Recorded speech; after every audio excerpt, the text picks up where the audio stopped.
Today is February the 2nd, 2022, 11:22 a.m. that I have to continue my recording on Wednesday. Okay, so I was interrupted because the government decided to send 2 combat aircrafts across my building.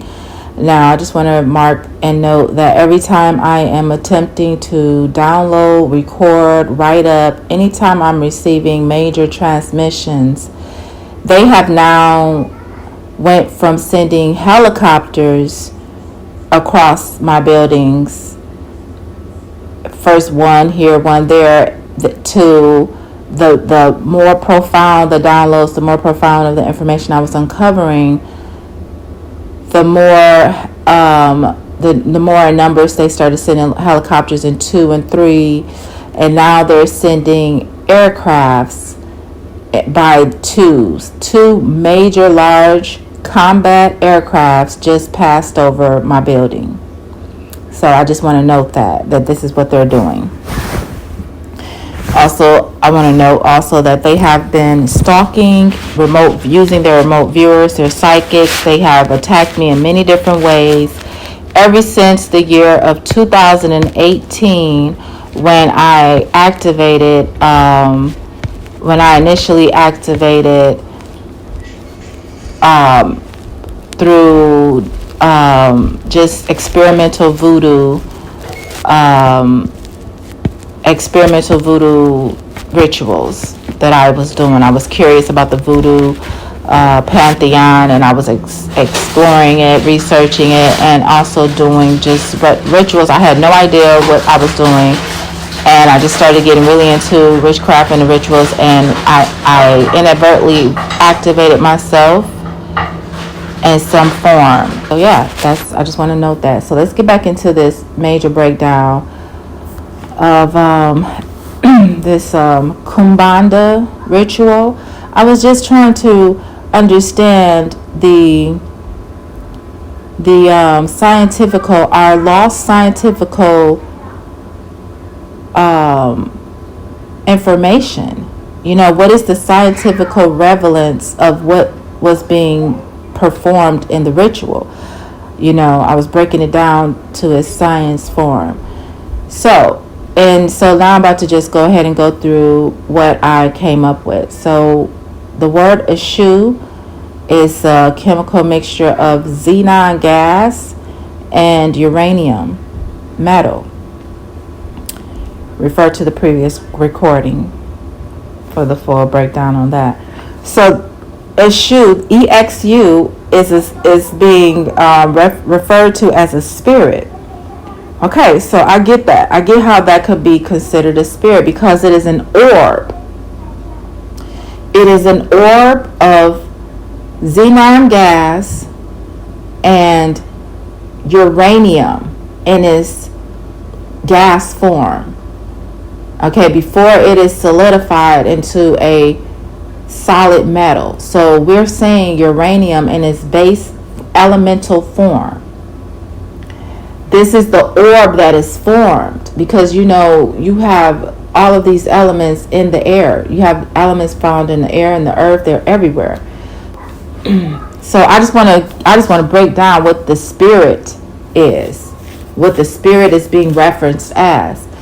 Our ancient scientific knowledge, the spirit is being referenced in this case as a combination of xenon gas and uranium in its elemental form. So it together is an orb of eschew. That's the code word, the code name it was given when this orb is created. When you call upon this orb, and you have to do certain things to produce this spirit. So I'm breaking down right now the ritual and how it in its science form is created. Okay, so I have this I'm on Wikipedia, and the Kumbanda Wikipedia page, and it's just this basic I went through a couple different rituals, and I'm just like, the rituals don't really mean anything to me. So I want to go deeper. I don't want to go on the surface level of what I'm reading. I want to understand why, if these things produced a certain effect. One of the rituals was like, to obtain a woman, and the other one was to like do harm to someone or whatever. You using a shoe. So now I'm breaking it down. The colors, the cloth colors that was used in these rituals is red and black. So my mind was thinking like, okay, why red and black? In what way can this red and black be somehow referenced to on a scientific base, creating this spirit that can actually affect something else? Okay, so I just showed you how the orb is formed and what the orb is. I'm just showing you I'm about to explain how it's formed, but I'm already went through what the orb is, which is referenced to as the spirit, because it is a viable thing. It's the base. Like, if I go into all of the noble gases, their basis to just about every fucking thing there is, which is also referring to, it could be reference and linked to the chakra centers.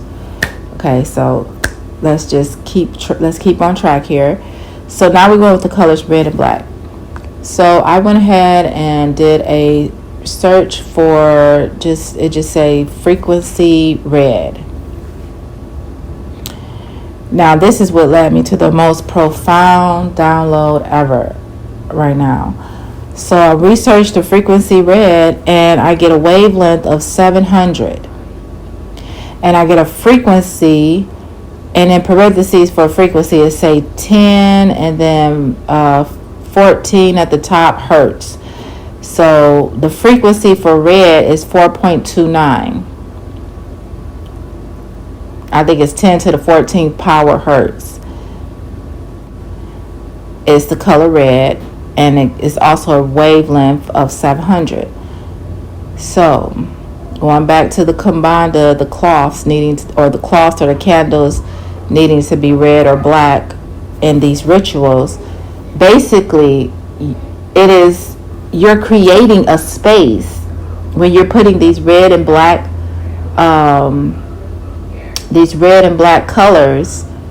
You are creating a space that has the wavelength, a frequency and a vibratory wavelength of 700 and a frequency of 4.29. And then black, we know is 0 point. Now let me go ahead and put the true logic, the true scientific, factual logic behind the color black, because all throughout society, people have accepted the reverse definition of what black is. Black it doesn't have a wavelength. They will consider that the 0 point. A lot of people say triple black darkness, just 0 point. Doesn't have a frequency. It doesn't have a wavelength, because people would equate that to the unformed, the nothingness. Before something comes into existence, it is the neutralized,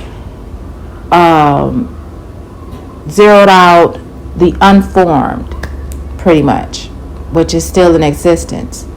So the color black, if you take all the colors of the crayons, take some crayons, all the colors of the spectrum, the color spectrum, and you just, on a piece of paper, you just start coloring each one of those on top of each other until you combine all the colors. You can get the color black. So the color black essentially is everything, which is nothing.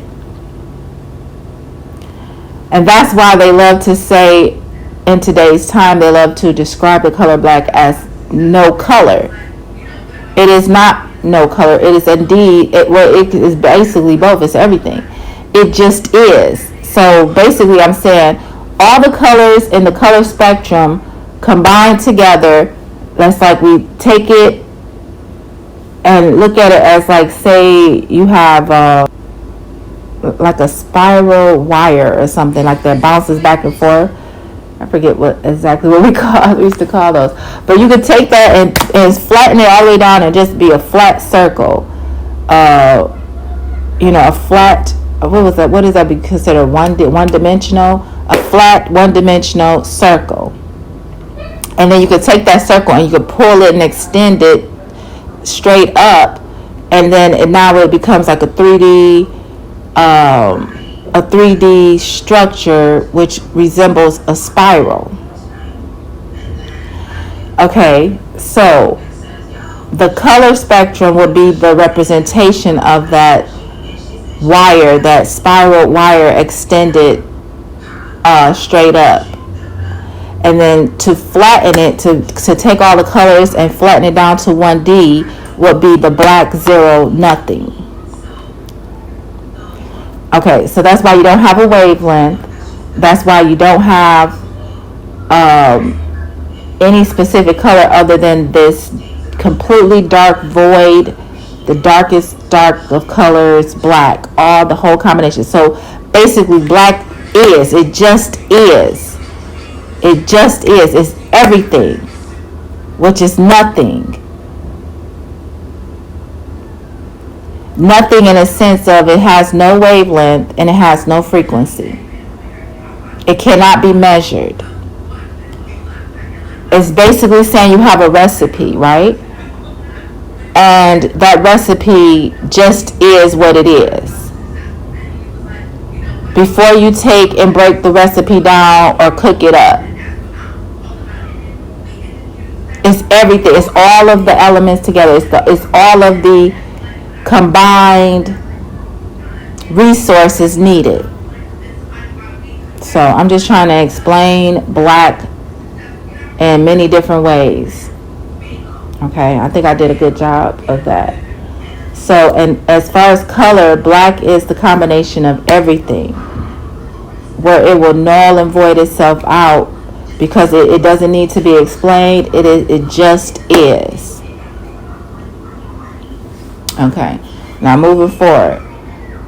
So the black would not, and black also is like, we know the dark or whatever is the dark. Our wombs are dark. You know, before we have children, before we have before the body starts to form and the spirit connects to the body and becomes one, and it comes out into this physical realm.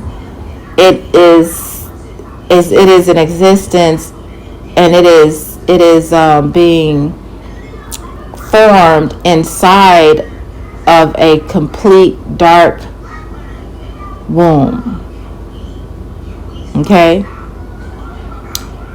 that's also important to so the black would be representative of the womb, of the before anything is formed. You always need that. You always need, it's very important in anything that you're trying to create. Any new creation, you have to have total darkness first to pull and abstract something from it, to bring it into existence, because the dark has every and anything that you could possibly imagine is all there. So when we pull things out into existence from that darkness, we're like isolating a specific form, thought, when something is, it is coming from that total darkness. Okay, so that's the representation, the scientific representation of the black, which is the womb, and the red, which is a wavelength, an environmental wavelength of 700, frequency of 4.29. Now there's liquors and stuff here, the drink or whatever, which is that would be considered the liquid form, is whiskey, champagne, or anisette. Now those in itself the alcohol combination of these different liquors in itself, we already know it has a certain frequency. It emits certain different, it even emits different elements into the air. A liquor evaporates into the air, so that the liquor is causing an environment, like the same as you will get an atmospheric environment on Earth. So in this small space where someone is attempting to do a ritual, they are creating an environment for this spirit to exist in. They're bringing all these elements together to create an environment for this orb to be formed. Okay, so that's what the champagne, and I'll just note here the anisette. Immediately when I saw that, I didn't even know it was a liquor or anything. I just saw the word. It says champagne or anisette, and then it has ANIS, anise in parentheses. But because I am familiar with the spice anise, the spice seed, and anise seed, look, it has the formation of a 5-pointed star. And this anise spice seed has so many references to like psychic abilities, having all these effects within the human psyche and brain, the spice alone. So I kind of like, just my familiarity with this spice, I was like, okay, I get it now. So I knew that it was more so about an alchemical reaction that it was attempting to create. That's what I got. And even with just the alcohol, like I said, it's trying to create an environment. That's what the ritual is for. Now, whether the ritual in this day and age has an actual effect that it was once created to have, it is determined upon the quality of every element that's used in it. So even just the spices and things that we are using now is in comparison to the quality of the spice in ancient times, which we would have more of a original spice. I'm sure the spice chemical structure is not identical to the spice original chemical structure of in ancient times. And then we have also the mineral make of the ground, like where there was the land. What was the mineral structure of the land that these rituals were performed on initially? Because we don't know for sure that the ground now that we use is absolutely different in mineral form. So all of these things, the reason why our sciences would change and be somewhat altered in different demographics is because of the environmental changes that we've had. So that also could be determined on whether or not it worked for me doing it here, say because I'm here in California, me doing that same ritual here in California versus someone in Brazil doing it, or someone in Africa, or someone over here in Michigan, or even Atlanta. It all depends on the mineral content of the ground that you're doing it on as well, whether or not you need to tweak some things. Also depends on the chemical structure of the spices, the elemental structures of the spices. What ground was it grown in? What is the actual chemical, the biological the biological form of that spice? You know what I'm saying? All of these things matter. Even how the champagne or the rum that you're using. So each like if I do the ritual here or somebody else do the ritual, even just around the block up the corner, we may have a slightly different effect because of the elements, that the elemental structure within the whole ritual. Okay? All these things matter. So this is the science of these practices.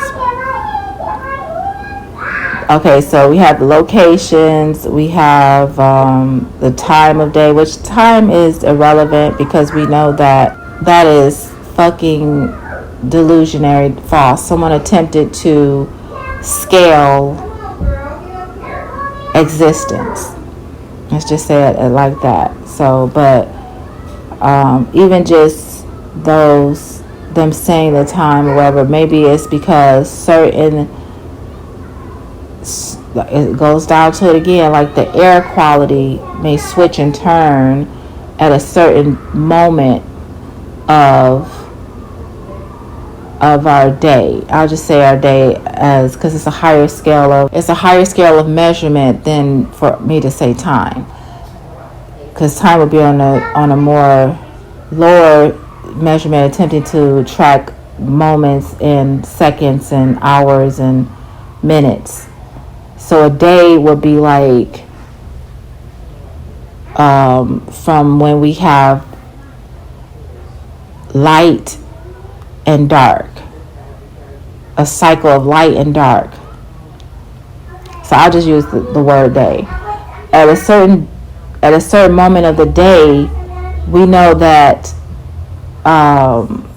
plants will release a certain chemical into the air, depending on,